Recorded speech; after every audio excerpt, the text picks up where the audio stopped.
एका गरोदर महिलेच्या जीवाशी खेळ। सरकारी आरोग्य यंत्रणेचा धक्कादायक चेहरा पुन्हा आला समोर। हिंगोली जिल्ह्यातील जवळा बाजार प्राथमिक आरोग्य केंद्रात डिझेल संपलं या कारणावरून प्रसूती वेदनांनी तडफडणाऱ्या महिलेला ॲम्ब्युलन्स नाकारण्यात आल्याचा गंभीर प्रकार पुढे आला आहे। एका आईच्या वेदनेपेक्षा डिझेल महत्त्वाचं ठरलं का? प्रशासनाच्या निष्काळजीपणामुळे 2 जीव धोक्यात आले। वेदनांनी विवळणारी गरोदर महिला, कुटुंबियांची धावपळ आणि मदतीसाठी शेवटची आशा असलेली सरकारी ॲम्ब्युलन्स। मात्र जवळा बाजार प्राथमिक आरोग्य केंद्रातून समोर आलं एक धक्कादायक कारण। ॲम्ब्युलन्सला डिझेल नाही।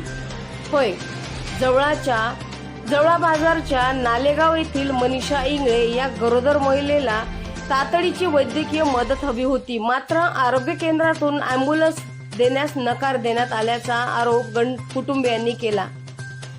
अखेर गरोदर महिलेच्या कुटुंबियांनी खासगी रुग्णवाहिकेतून हिंगोलीच्या वैद्यकीय महाविद्यालय येथे आणावे लागले व उपचारासाठी दाखल करावे लागले। फोन लावले 102 ला, तुम्ही 108 ला का फोन लाईन झाला?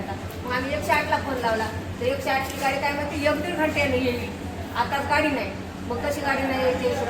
माणूस मरू लागला, गरीबीचा पेशंट। मग मी काय केलं, परेड गाडी बनवली। ही परेड गाडी आहे। आता हिला 800 रुपयाचं डिझेल टाकायचं मला। आणि ती गाडी येत नव्हती का? मग ॲम्ब्युलन्स पाठवली असती तर त्या काय म्हणल्या, गाडी लावलेली होती, गाडीचा सुद्धा मी व्हिडिओ काढून आणला। तिथं गाडी दवाखान्याला लावलेली आहे गाडी। त्या गाडीत काय म्हणल्या, डिझेल पोटून टाकायचं। ॲम्ब्युलन्सला डिझेल भेटेल का नाही? म्हणजे का म्हणली आम्हाला अशी गाडीवाल्याचे सुद्धा आमचा नंबर आहे, स्वतः आम्ही फोन लावला गाडीवाल्याला। आमच्याकडे पैसे नाही, 24 तास डिझेल भेटते। आम्ही स्वतः प्रसूती वेदनांनी तडफडणाऱ्या महिलेला वेळेत उपचार मिळाले नसते तर याची जबाबदारी कोण घेणार? जिल्हा प्रशासन, आरोग्य विभाग की निष्काळजी व्यवस्था? एकीकडे सरकार कुठलीही आपत्कालीन व अत्यावश्यक सेवा डिझेल अभावी थांबणार नाही अशी ग्वाही देते, मग आरोग्य सेवांवर कोट्यवधी खर्च करत असल्याचे दावे करणारे एका ॲम्ब्युलन्ससाठी डिझेल उपलब्ध करू शकले नाही। या घटनेमुळे संतप्त नागरिकांनी आरोग्य व्यवस्थेवर गंभीर प्रश्न उपस्थित केले आहे। याकडे जिल्हा प्रशासन काय भूमिका घेणार, आता सगळ्यांचे लक्ष लागले आहे। मराठीसाठी हिंगोली जिल्हा प्रतिनिधी पल्लवी।